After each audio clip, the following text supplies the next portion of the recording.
The clinking of glasses filled the air, soft laughter spilling across the chandelier-lit ballroom. My son's engagement party was meant to be a celebration, a night of promises, of beginnings, of families intertwining. I should have been smiling, proud, content. Instead, I was frozen, my eyes locked on a gesture so small, so fleeting that no one else seemed to notice. Lila, his fiancée, leaned in as the best man raised his glass. Her hand brushed against my son's champagne flute with deliberate precision. Her manicured thumb pressed against the rim, then withdrew. For a split second, I swore I saw something slip beneath the fizzing golden surface. Tiny, crystalline, dissolving almost instantly into the bubbles. My breath caught. Did I imagine it? A trick of the light? The toast rose in unison. To Daniel and Lila. Cheers. Laughter. The room brimmed with joy. My son, my only son, lifted his glass with an unsteady smile and took a sip. At first, nothing. Then, as the laughter grew, I noticed his eyelids droop. His words when he tried to respond to a congratulatory uncle came out slow, thick. He laughed too loudly at a joke that wasn't funny. My heart tightened. I forced a smile for the crowd, my hands gripping the linen napkin on the table. That was when I noticed. The faintest smear of dust, sparkling under the lights, clinging to the fabric. I held it discreetly, folding it twice, slipping it into my purse before anyone could see. Mom? Daniel's voice broke through, uncertain. His fiancée's hand was on his arm, her lips pressed close to his ear. She laughed softly, explaining, "He hasn't eaten much today." Nerves. Her smile was perfect, her tone light. Everyone nodded, moved on, but my chest was pounding like a drum. This was supposed to be the happiest night of his life. Why then was I watching it unravel with every glass he raised? Why did it feel like my son was being led into something none of us could yet name? I caught Lila's eyes from across the table. For a moment, her gaze was sharp, calculating, before she tilted her head and gave me that flawless smile again, as though daring me to speak. I didn't. Not yet. Instead, I looked around the room. Friends, relatives, her family, my family, mingling, laughing, oblivious. Nobody else had seen it. Nobody else had caught the slip of her hand, the powder on the napkin, the sudden haze in my son's gaze. And in that moment, one thought pressed against my skull like a scream. I am alone in this. If I confront her now, who will believe me? I forced myself to breathe, to sit still, to wait. My hands trembled under the tablecloth. So before you get too comfortable, I whispered into the camera inside my mind, the way I'd speak to anyone listening. Take a moment to like this video and subscribe, but only if you truly enjoy what I'm sharing here. And tell me in the comments, where are you watching from? I need to know how far this story travels, because tonight, I have no one beside me. I took a long sip of water, my throat dry. Daniel laughed again, too loudly. His fiancée's hand lingered on his glass. And I knew. I couldn't let this night pass without finding out what she had just done to my son. The napkin in my purse felt heavier than gold, because if I was right, everything we thought we were celebrating was already poisoned. The laughter swelled as another toast began, this time from the maid of honor, Lila's younger cousin. Her voice trembled with nervous excitement, telling stories of their childhood. Dressing up as brides, pretending to walk down a hallway aisle. The crowd chuckled, glasses lifted again. I glanced at my son. Daniel's cheeks were flushed, too flushed for just one drink. His smile stretched too wide. When he answered a joke from his uncle, the words slipped from his mouth sluggish, slurred. A few laughed louder, thinking he was tipsy with joy. "Sweetheart," I whispered, touching his arm. "Are you feeling all right?" "I'm great," he said, his tongue thick, his grin uneven. Lila leaned across him, her perfume overwhelming, her smile rehearsed. "He's fine, Mrs. Carraway. He barely ate today. Too nervous about tonight. You know how he gets. She winked at me, as if to say, "Don't worry, I've got this." But the pit in my stomach only deepened. I lowered my gaze to my purse, fingers brushing the folded napkin I had hidden. That faint, crystalline dust still clung to it. To test myself, to be sure I wasn't going insane, I discreetly poured a few drops of sparkling water onto the edge. The liquid beaded, then ran through the fibers, carrying with it a faint smear of powder. It dissolved instantly. My chest constricted. I looked back to the head table just in time to see something else. Lila's father, a broad man with a politician's smile, signaling toward the bartender at the far end of the hall. Not once, but twice. A hand motion, subtle. The bartender nodded. It could have been nothing. Or it could have been everything. I forced myself to sip my own drink, to keep my expression smooth. Around me, everyone was swept up in joy. No one suspected anything. My son laughed again. Too loud, too wobbly. And then Lila leaned close, whispering into his ear. He nodded, obedient, and raised his glass again. Something inside me snapped. No one else could see what I was seeing. No one else was looking as closely. Or maybe they didn't want to. I leaned back in my chair, my pulse hammering. I couldn't make a scene, not without proof. Not yet. But my son's glass was already half empty. Every sip he took was another nail being driven into a coffin I couldn't even describe yet. And that smile, her smile, never wavered. What would you do if you saw your child slipping away, one drink at a time, while the person they loved most kept filling the glass? Would you stop the party cold? Or bide your time, waiting for the mask to slip? The music swelled. Applause broke out. Daniel raised his hand clumsily in gratitude, nearly tipping his glass over. Everyone laughed. But I wasn't laughing. Because behind that laughter, I could hear the silence of something much darker creeping in. And I knew in that moment, this night was no celebration. It was the beginning of something I wasn't sure any of us could survive. The applause still rang in my ears, but my mind had already slipped backward. To the first time I met her.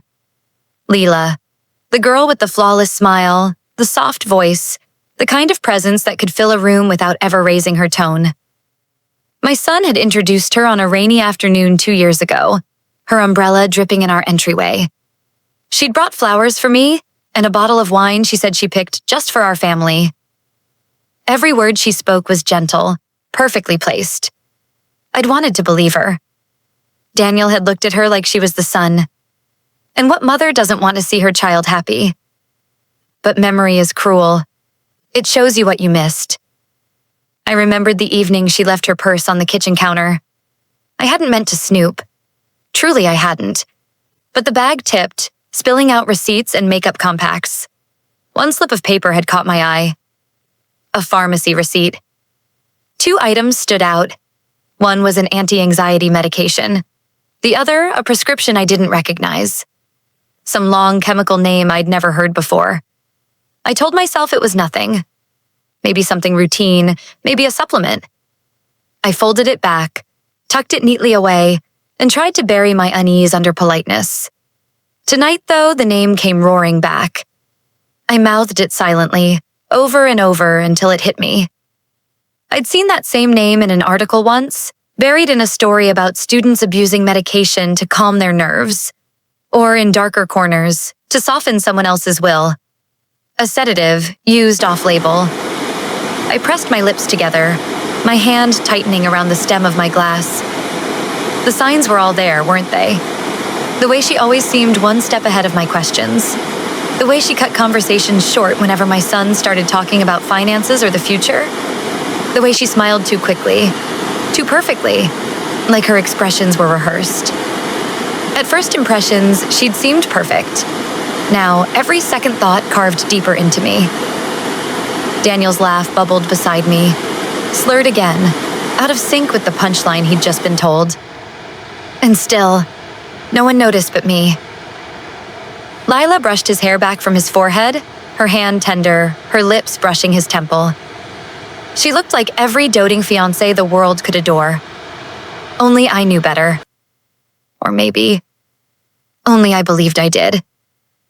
I leaned back, feeling my heart thump against my ribs. Tell me honestly, if you stumbled across a receipt like that in your future daughter-in-law's bag, would you have confronted her immediately? Or would you have done what I did? Told yourself it was nothing because you didn't want to see the cracks forming. I had chosen silence then. I was paying for it now. My son's eyes glazed again, and his hand trembled as he reached for another toast. And as the glass touched his lips, I realized the first impression had been a mask. And the mask was slipping. The ballroom buzzed with chatter, laughter, and clinking glasses, but my eyes were fixed on the bar. The bartender moved too quickly, too deliberately whenever Lila's family approached.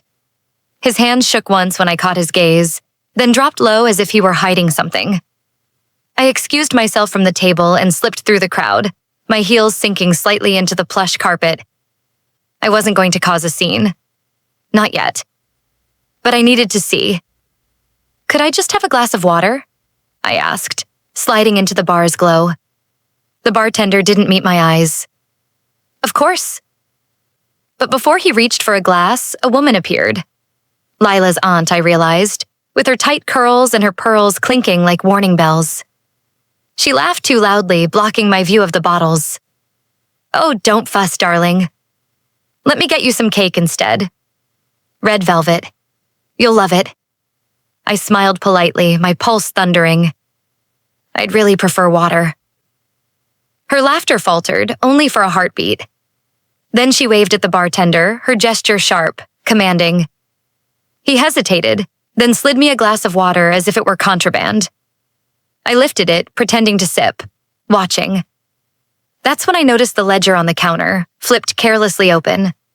A list of prepaid tabs, names scribbled in black ink.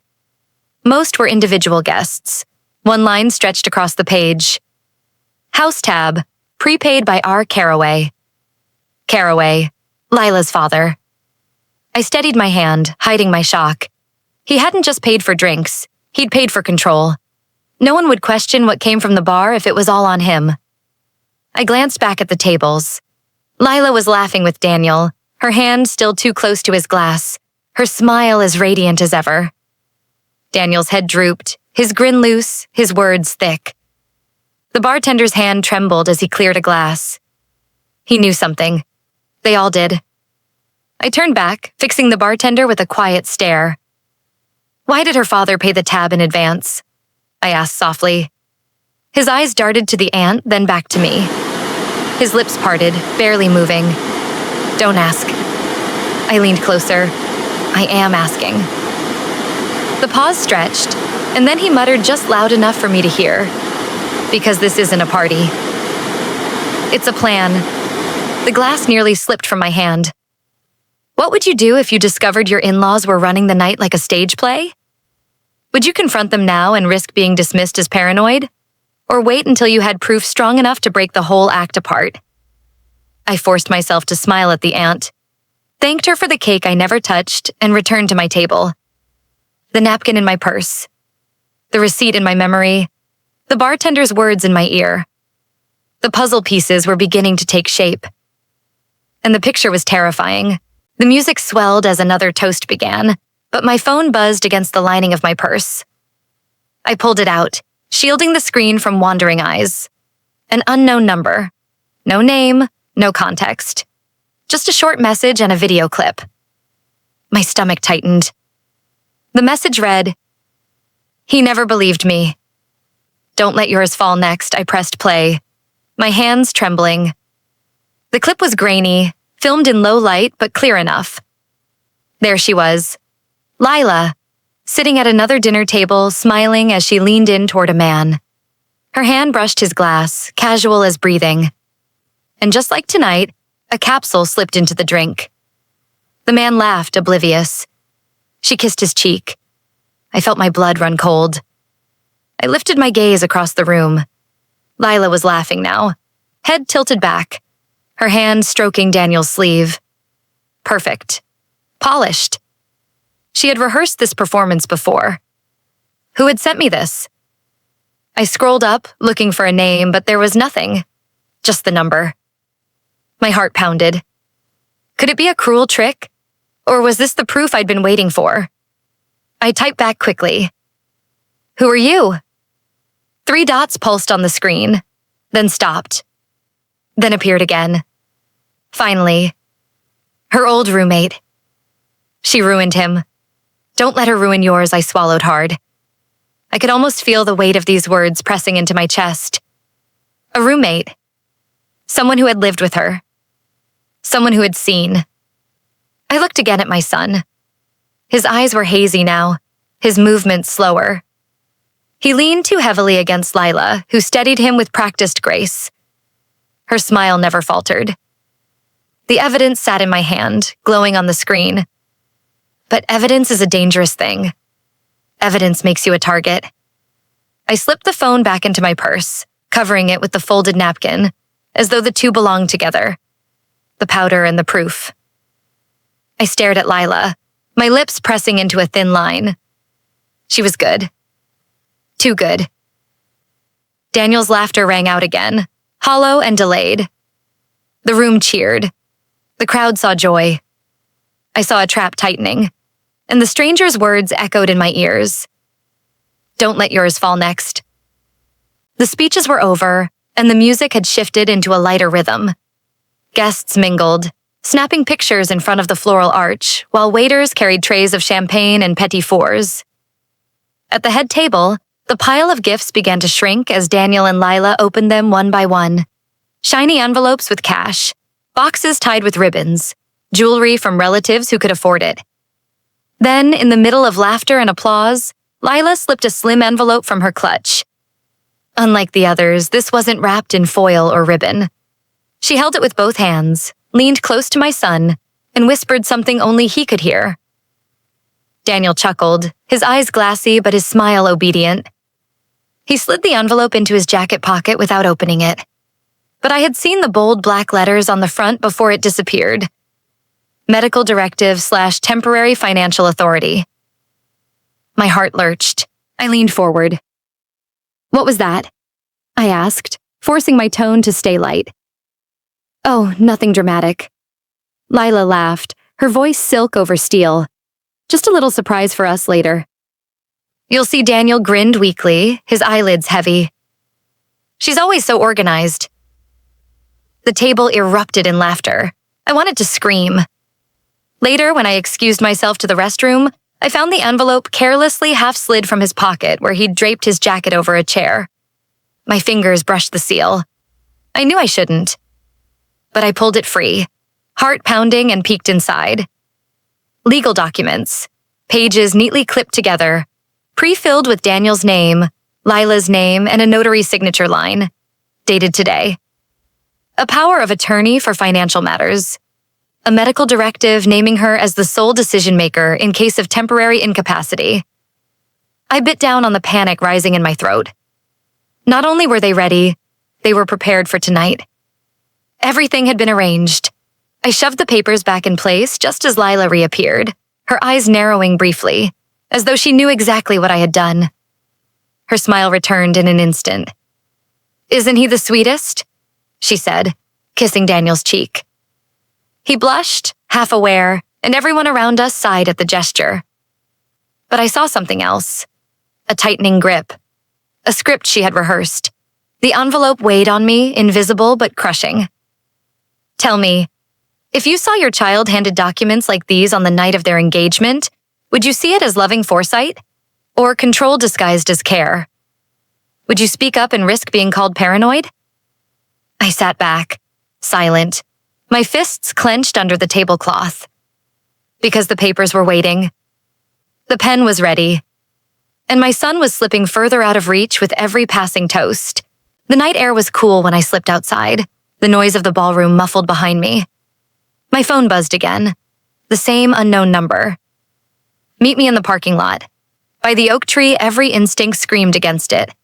But another instinct, older, sharper, said I couldn't ignore the one person who seemed willing to help. I walked quickly, clutching my shawl tight. Under the tree stood a young woman with tired eyes and a nervous stance. She glanced around before approaching.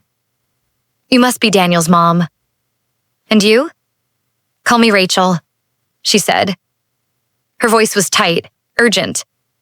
I lived with Lila for 2 years. Before she met your son, my chest constricted. You sent me that video. She nodded. And there's more you need to know. Her words spilled out like water through cracked glass. Lila had been engaged once before to a quiet man named Thomas. He adored her, trusted her, gave her everything. And then, just before the wedding, he fell apart. He stopped showing up to work, lost track of days, forgot conversations. Friends said he seemed drugged, confused. Within months, the engagement dissolved. He lost half his savings, Rachel whispered. She had him sign over co-ownership of his design studio under the guise of simplifying paperwork. When he finally woke up, it was all gone. She walked away, name cleared, reputation intact. My hands trembled. Rachel pulled a folded paper from her bag. Look, after they broke up, she changed her last name. She was born Lila Crawford. Now she's Lila Caraway. Sounds better, doesn't it? Looks cleaner.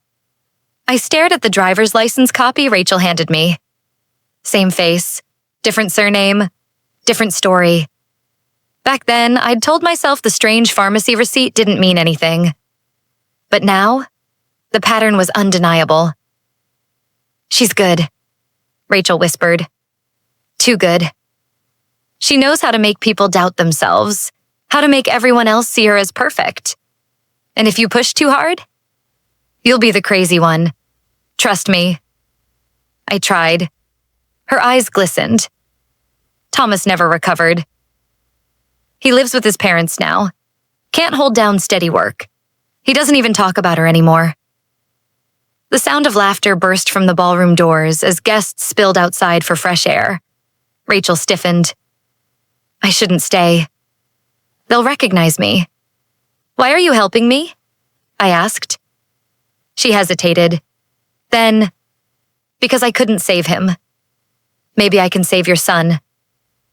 Before I could answer, she disappeared into the shadows, leaving only her warning and the paper in my trembling hand. I stared back at the glowing windows of the ballroom. Inside, my son laughed, slurred, shaky, oblivious. And Lila? She was already planning the next move. If a stranger told you your future daughter-in-law had destroyed someone else's life before, would you believe them? Or would you think it was bitterness talking? I folded the paper, tucked it into my purse alongside the napkin and the phone. Evidence was piling up. But so was danger. Back inside, the party sparkled on as if nothing in the world could disturb it. Guests danced, photographers snapped pictures, and the clinking of glasses became the soundtrack to a night that was supposed to mean new beginnings. But my eyes were sharper now. I didn't just see Lila. I saw her family. Her mother, with her perfectly coiffed hair and pearls, moved from table to table like royalty, her smile never faltering. When she finally reached me, she embraced me warmly, whispering into my ear, "We all want the best for our children. Sometimes, protecting them means making difficult choices." Her tone was gentle, but her words lodged in me like ice. She pulled back, flashing that polished smile again. My eyes drifted downward, and that's when I noticed it. Her bracelet. Silver. Elegant, but etched with a subtle logo I recognized from a newspaper article. A family advisory firm. They specialized in guardianships, conservatorships, and asset management, often for families with troubled heirs. My stomach turned. I did my research after the party. 2 of her cousins had collapsed under stress and ended up in those exact guardianships. In both cases, the Caraway family protected them by controlling their estates, their accounts, their voices. And here I was, watching my son stumble through the same script. Daniel laughed weakly from across the table, his head drooping toward his plate. Lila patted his back as though she were a saint tending to the weary. The crowd saw devotion. I saw a trap tightening its jaws. Her mother caught my gaze again. "You must be proud of him," she said smoothly. "Yes," I managed, forcing my lips into a smile. Good. Then let us take care of him too. It wasn't an offer. It was a promise. Or a threat. I excused myself, my pulse racing, her words echoing like chains rattling in my ears. This wasn't just Lila. This was a system. A family who had done this before, who would do it again, smiling the entire time. What do you think? Where is the line between protection and predation? If a family uses the law to strip their own blood of power, are they saviors or thieves in plain sight? I slipped my hand into my purse, brushing against the napkin, the paper, the phone. My arsenal was growing, but against a family like this, would it be enough? Because this wasn't just a marriage. It was a takeover. And my son was already halfway gone. By the time dessert was served, Daniel was barely upright. He laughed when others laughed, clapped when prompted, and leaned so heavily on Lila that he looked more like her shadow than her partner. Sweetheart, maybe some air? I suggested. But Lila squeezed his hand and shook her head. He's fine. Just a little tired, I didn't believe her. I noticed then, his new smartwatch, a sleek model, brand new, gifted to him just last week. It buzzed every few minutes with tiny alerts. He frowned, confused, swiping at the screen. But when I asked what it said, he muttered, "Just reminders," before setting his hand back down. Something didn't sit right. Later, when Daniel excused himself to the restroom, I followed. As he splashed water on his face, I gently took his wrist. "Let me see that watch." He chuckled, bleary. "Mom, it's just a gift from Lila." I pressed the button. Nothing but a flashing symbol. I dug my nail under the band, and that's when I saw it. A wafer-thin tracker tucked neatly beneath the strap. My throat went dry. This wasn't about telling time. This was about tracking, monitoring, owning. Before I could react, the restroom door creaked. Lila's reflection appeared in the mirror, her smile wide, too wide. "There you are," she cooed, stepping closer. "Everything okay?" Daniel smiled weakly, holding on to the counter. "Yeah, just needed a second." Her eyes flicked to his wrist, then to me. She tilted her head, her grin unshakable but her gaze sharp as a blade. I let go of his arm slowly. "Everything's fine." She looped her arm through his and guided him out, leaving me staring at the mirror, my pulse racing. Once they left, I pulled my phone from my purse, running a quick search on the model number engraved on the tracker. My stomach clenched when I saw it. A subscription service tied to monthly reports. The name on the account? Registered under Lila's mother's maiden name. It was all interconnected. I splashed water on my face, gripping the sink. One thing was clear. My son wasn't just being loved. He was being watched. When I got home later that night, I couldn't sleep. The sound of glasses clinking, of Lila's laughter, of Daniel's slurred voice. They kept replaying in my head. So I did what I always do when I can't breathe from the weight of worry. I opened the old cedar chest in my study. Inside lay our family's papers. Dusty binders, sealed envelopes, and one leather-bound folder my late husband had marked in gold ink. The trust. I spread the papers out across my desk, the lamplight trembling as if it knew what I was about to uncover. Page after page detailed the company my husband and I had built. The shares, the stipulations, the inheritance lines. And then, buried in legal phrasing, I saw it. A clause stating that if Daniel were ever declared temporarily incapacitated, his voting rights in the family company would automatically pass to his spouse, or fiancé, with durable authority. My breath caught. This wasn't coincidence. This wasn't paranoia. This was the play. And there was more. Unless the board objected unanimously, those rights would remain with the spouse until Daniel was declared competent again. Unanimous. All or nothing. I swallowed hard. I sat on the board. Yes. But so did my brother, and so did a family friend. And guess whose name had just been submitted for approval? Dated the day before the engagement party? Lila. I pushed the folder away, my hands trembling. It all made sense now. The capsule, the bar tab, the medical directive, the tracker. Piece by piece, they weren't just isolating my son. They were positioning themselves to take everything. I remembered the way Lila's mother had whispered, "Let us take care of him too." This was bigger than an engagement.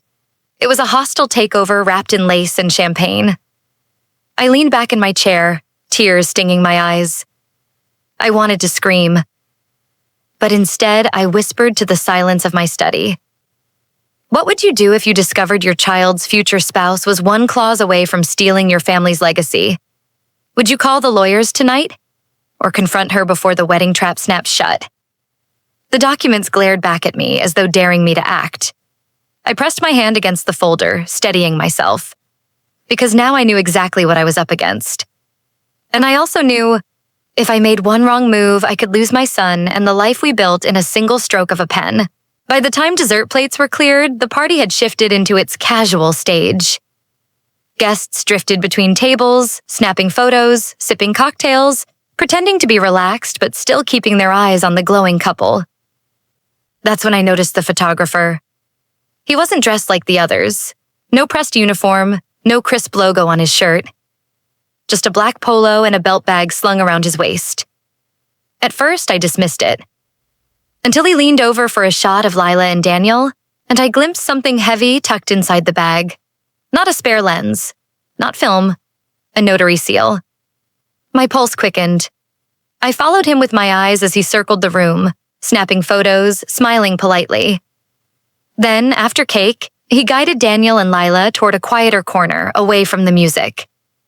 Daniel stumbled slightly, chuckling, obedient to every nudge of her hand. The photographer lifted his camera. Flash, flash. Then, he produced a pen. Just a little keepsake, I heard him say lightly. For the couple. A cute signature to mark the day. But it wasn't a keepsake. The papers he slid onto the table weren't guest books or scrap pages. They were the same kind of legal documents I had peeked at earlier, and the pen gleamed like a knife. I rose from my chair, every muscle in me taut. Should I cross the floor, call them out, rip those papers away? Or would I be dismissed as a paranoid mother ruining her son's engagement party?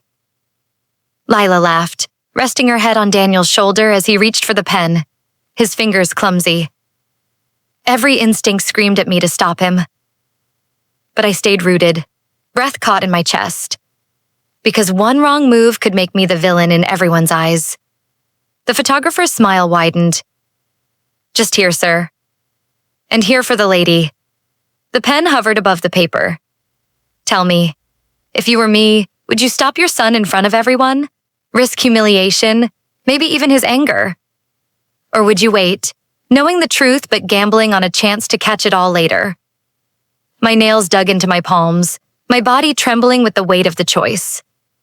I had never felt so powerless in my life. And yet, I knew.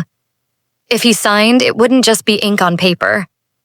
It would be the sound of everything we built slipping quietly away. The pen never touched the page.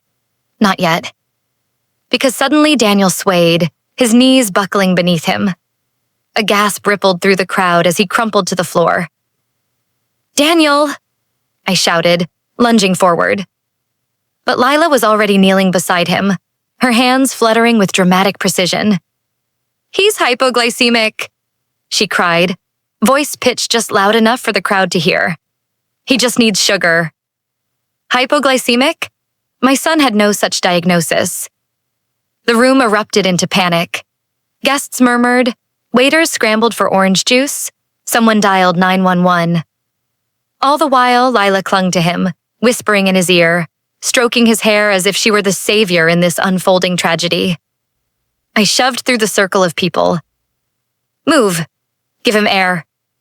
She snapped her head up at me, her eyes flashing cold before softening again. "It's okay, Mrs. Carraway." I've got him, but she didn't. She was holding him down. Blue and red lights flickered through the tall windows minutes later. Paramedics rushed in, their voices brisk, cutting through the hysteria. They knelt beside my son, checking vitals, strapping him to a gurney. That's when Lila reached into his jacket and tried to press the sealed envelope, the medical directive, into a nurse's hand. "Here," she said, her voice trembling with feigned urgency. "This is important. I'm his fiancé, his decision-maker." I grabbed the nurse's wrist first. "Don't take that." My voice was sharp, fierce. "He has no such condition. That paper isn't valid. Look at him. He's been drugged." Gasps echoed around us. All eyes turned. The nurse frowned, caught between us. Then I pulled the napkin from my purse, the one with the faint crystalline dust. "Test this, please. Something's not right." And then, for the final blow, I slid my phone into the nurse's hand. "Play the video." She did. The grainy clip of Lila slipping something into another man's glass filled the screen. The nurse's expression hardened. She looked from me to Lila. And in that moment, I saw the mask crack. Because the nurse leaned close and whispered, "We've seen her before." My heart thudded. "What?" "She's on an internal caution bulletin," the nurse murmured. "Previous disputes about directives. Families. Broken apart." Before I could respond, police officers stepped in behind the medics. Lila rose to her feet, tears spilling on command. "It wasn't me," she sobbed, clutching her chest. "She's lying. She's jealous. She doesn't want to let go of her son." The crowd gasped again. Some sympathetic, some suspicious. But for the first time all night, I felt the scales shift, if only slightly. If you were here, would you trust a mother with proof in her purse? Or a fiancé crying with mascara streaks on her cheeks? Who would you believe? The paramedics wheeled my son toward the door, blue lights flashing brighter. And behind me, I could still hear her voice, breaking, pleading, rehearsed. "She's making this up. She's trying to ruin us." The hospital's fluorescent lights buzzed faintly, humming over the chaos. Daniel lay behind a curtain, groggy but alive, hooked up to monitors. I sat nearby, gripping my purse like a lifeline, the napkin and video still tucked inside. That's when the officers returned, with Lila. Her cheeks glistened with fresh tears, mascara smudged just enough to look accidental. She pointed at me, her voice trembling but clear. "She did this. She poisoned his drink." My stomach dropped. "What?" "She hates me," Lila cried, stepping closer to the officers. "From the start, she said I wasn't good enough. She wants to break us apart." I saw her slip something into his glass. "Ask anyone." She's been jealous, paranoid, controlling the words cut like knives. Heads turned. Nurses exchanged uncertain glances. The officers looked at me. "Ma'am, do you have anything to say to this?" "Yes," I snapped, standing. My voice shook, but not with fear, with fury. "That's a lie." "Look at him. Look at her record." But the problem was clear. Her story was easier to believe. The jealous mother, the protective parent who went too far. And worse, when hospital security pulled the venue's CCTV for backup, the file was blank. Corrupted. Missing. The officer sighed. "Without footage, it's her word against yours." My heart thundered. Of course it was missing. Of course. Because then I remembered the venue manager, a cousin of Lila's. Same maiden name as her mother's. He'd been hovering near the cameras all night, smiling too much, too close. The trap was tightening again. "She's lying," I said, voice breaking. "This is her pattern. Ask her old roommate. Ask the families she's destroyed." But Lila sobbed louder, clutching at Daniel's hand as though she were the only one who loved him. She can't stand losing control of him. She's always treated him like a child. "Please, believe me." The officers exchanged glances. For a terrifying moment, I thought I might be the one handcuffed. I clutched the purse closer, whispering to myself, "You still have proof. You still have allies. Don't let her win." "What about you? If you were in this room, who would you believe?" The mother with accusations and fragments of evidence. Or the fiancé, broken and weeping, claiming to be the victim. The weight of their gazes pressed down on me. And for the first time that night, I realized she wasn't just fighting for control of my son. She was fighting to erase me altogether. The hospital room felt like a courtroom, every breath measured, every glance weighted with judgment. The officers lingered, the nurses whispered, and Lila clung to Daniel's hand as if her touch alone proved innocence. But I wasn't done. Not yet. Slowly, I reached into my purse and unpinned the small brooch from my jacket. A delicate silver piece shaped like a rose. My late husband's gift years ago. What no one knew was that it held a hidden microcamera. Old-fashioned? Maybe. But tonight, it was salvation. I tapped my phone, connected the device, and projected the recording onto the nurse's tablet. Gasps filled the room as the footage played. There it was. Lila's hand slipping the capsule into Daniel's glass. Her smile afterward. Her calculated glance at me as though daring me to notice. The officers stiffened. The nurse's lips tightened. The mask on Lila's face cracked just for a heartbeat. But before relief could flood me, another voice cut through. Enough. It was my husband, Daniel's stepfather, standing in the doorway. His face was pale, but his jaw was set. I think we should stop this nonsense, he said flatly. You're overreacting. You're trying to ruin his future because you can't let go. My breath caught. What are you saying? He stepped closer, his eyes flicking not at me but at Lila's mother, who stood just outside with folded arms. Their look, it wasn't one of strangers. It was recognition. Agreement. I invested. He admitted quietly, his voice low but steady. The Caraways brought me in months ago. Their advisory firm is solid. I wanted a seat at the table for our family's future. I staggered back as though struck. You knew? He wouldn't meet my eyes. It's business. Daniel marrying insecures everything. You should be grateful the air vanished from my lungs. Betrayal upon betrayal, layered like poison. The officers glanced between us, uncertain. Lila dabbed her eyes, regaining her composure, sliding back into innocence now that the room was divided. I clutched the brooch tighter, my voice shaking. You sold us out. You gave them the keys before the door was even locked. He said nothing, only silence. Tell me, what betrayal cuts deeper? The enemy you see clearly in front of you, or the ally who smiles beside you while slipping the knife between your ribs? I looked at my son, limp on the hospital bed, caught between worlds. And I knew. The final choice was coming. Because I wasn't just fighting Lila anymore. I was fighting my own family too.